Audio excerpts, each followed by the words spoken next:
प्रणाम।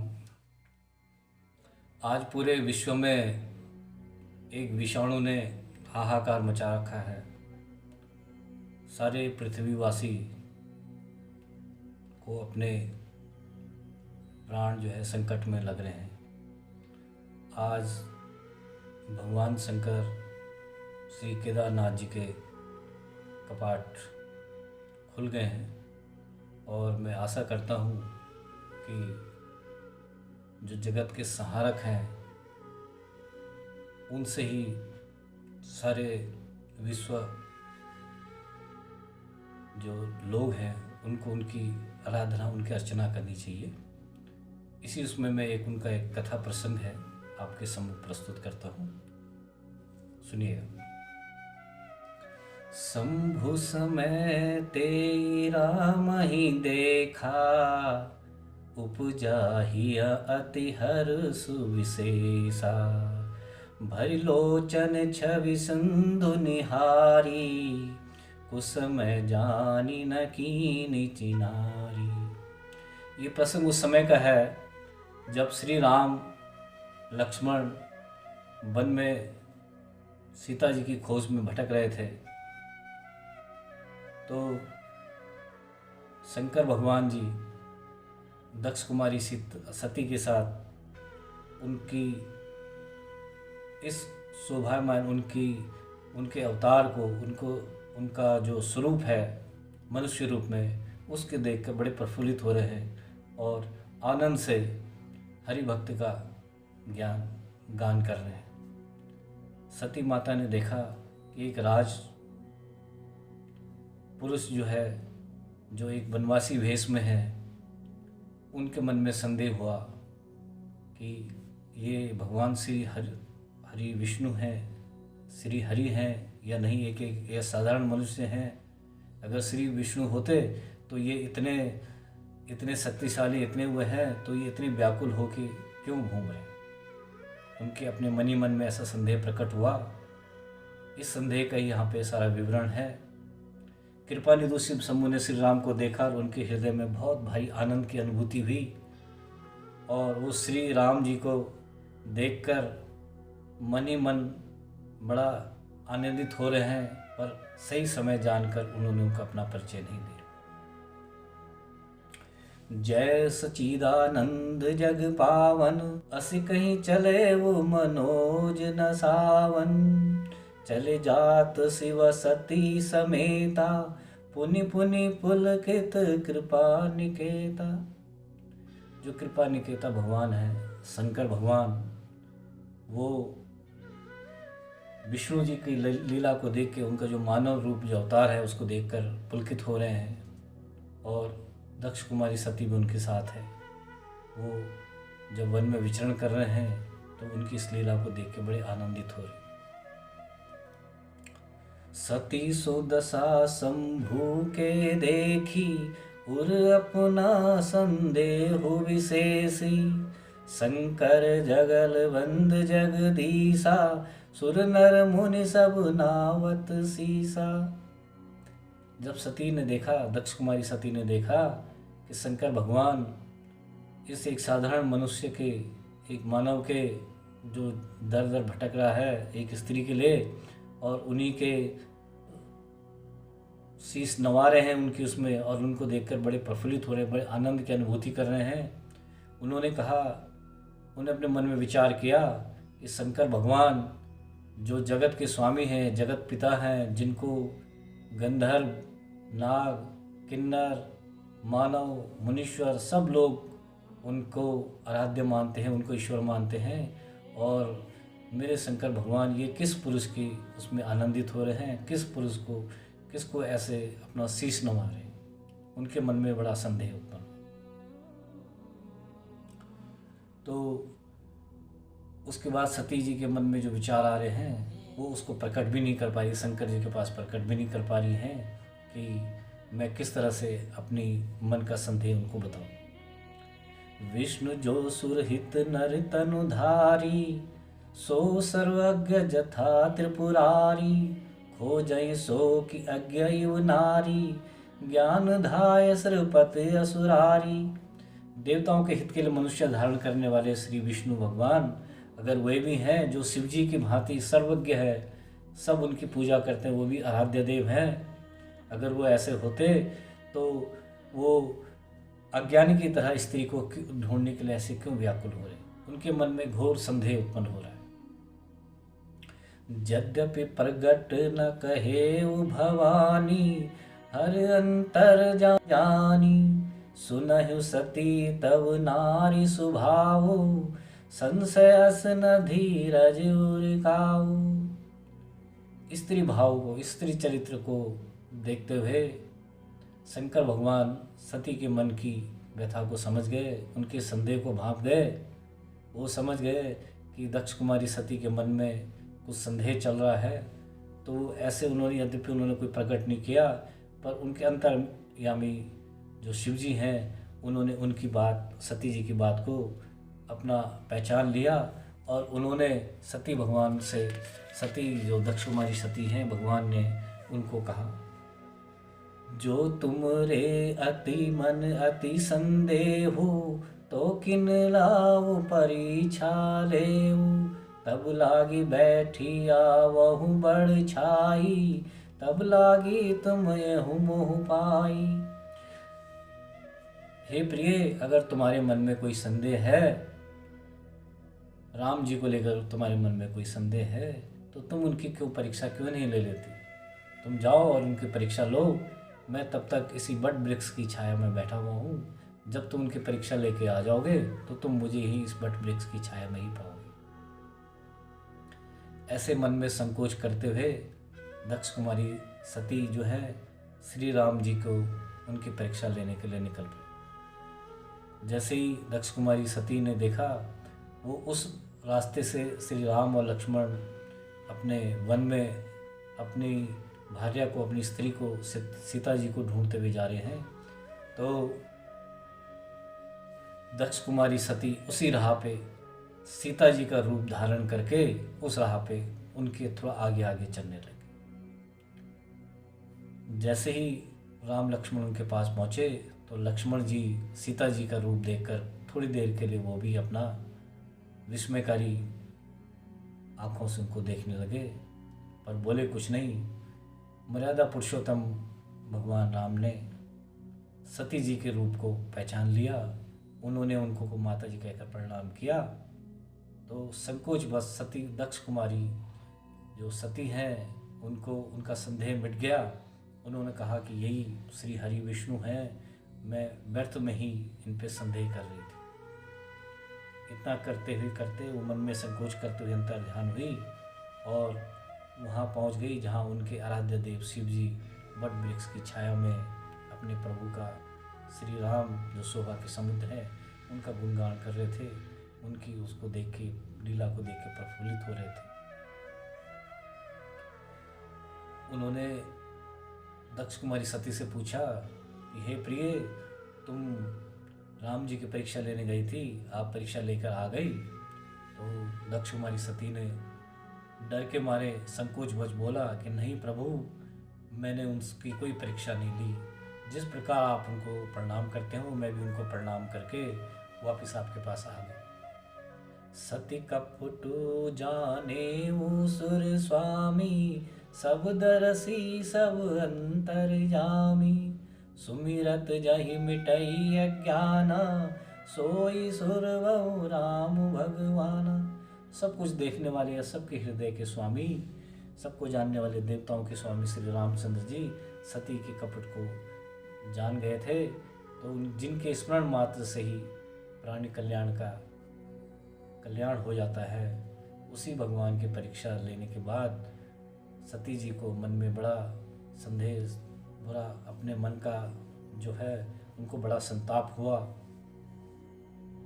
तो उन्होंने शंकर भगवान के जवाब में उन्होंने बोला, जोरी पानी प्रभु की न प्रणामु, पिता समेत लेनु निज नामु, कहे बहोरी वहाँ वृष केतु, विपिन अकेले फिर ही क्यों है तू। जब श्री राम जी के पास माता भवानी पहुंची थी, उन्हें उनको प्रणाम करके बोला था और अपने पिता दशरथ जी का और अपना उनको परिचय दिया और फिर उनको ये पूछा था कि ये माता भवानी, भगवान वृषकेतु महेश जी कहाँ हैं और तुम यहाँ वन में क्यों जा रहे हो, क्यों भटक रहे हो। तो इतना कहते भी सती दक्ष कुमारी को बड़ा संताप हुआ, बड़ा संदेह हुआ, उनका सारा संदेह मिट गया और वो भगवान वृषकेतु के पास वापस आ गए। तब भगवान शंकर ने उनसे बोला कि भाई मैंने अंतर ध्यान करके देख लिया कि तुमने उनकी परीक्षा ली है। सती समुझी रघुवीर प्रभाव, भयवश शिव सेनी के नेहु दुराऊ। कहु न परीक्षा लीन गोसाई, किन प्रणाम तुम्हारे ही नानी। उन्होंने कहा, हे भगवान, मैंने उनकी परीक्षा नहीं ली, मैंने तुम्हारे ही भांति उनको प्रणाम किया, जैसे आप उनको बारंबार प्रणाम करते हो, मैंने भी केवल उनको प्रणाम किया। तो भयवश और संकोचवश वो शिव जी से अपनी परीक्षा लेने वाली बात नहीं कही। पर भगवान शिव जी तो अंतर्यामी है, उन्होंने ध्यान करके देखा कि दक्ष कुमारी सती ने उनकी श्री राम जी की, मेरे आराध्य देव की किस तरह से परीक्षा ली। ऐसे देख के जब उनको ये ज्ञात हुआ कि माता सती ने सीता जी का रूप धारण किया, चाहे क्षण भर के लिए किया, पर उन्होंने सीता जी का रूप धारण किया, उनको मन ही मन बड़े कुंठित हुए और बड़ा संताप हुआ उनको। उनके मन में उसी तरह से उसी समय सती जी का त्याग करने का मन में उन्होंने निश्चय कर लिया। और ये उनके भाव आ गए कि भाई, जब सती दक्ष कुमारी ने लक्ष्मी जी का ही रूप लिया है, जो मेरे आराध्य देव की अर्धांगिनी हैं, तो अब मैं जिनको मैं माता रूप में समझता हूँ, तो अब मैं उनसे प्रीति कैसे कर सकता हूँ, वो मेरी माँ अब कैसे बैठ सकते हैं, अब उनको मैं पत्नी रूप में कैसे स्वीकार कर सकता हूँ। तो दक्ष कुमारी सती का मन ही मन उन्होंने त्याग कर दिया और अपने कैलाश पर्वत चले गए। सती जी के मन में बड़ा विकट समस्या उत्पन्न हो गई, मन में बड़ा संताप हो गया, बड़ा व्याकुल हो गया, मन बड़ा उग्र रहने लग गया कि अब मेरे स्वामी ने मेरे मन की बात जान ली है, अब मैं किस तरह से इसका प्रायश्चित करूं, अब मेरे स्वामी मुझे किस तरह से इसका मैं उपाय करूं। शंकर भगवान ध्यान में लीन हो गए, कई वर्ष बीत गए। सती जी कंदमूल खा के उनकी समाधि की निंद्रा टूटने की आस में बैठ गई। करीब 87,000 वर्ष के बाद भगवान शंकर ने अपनी निंद्रा खोली तो सती जी को वो कई कहानियाँ सुनाते रहे।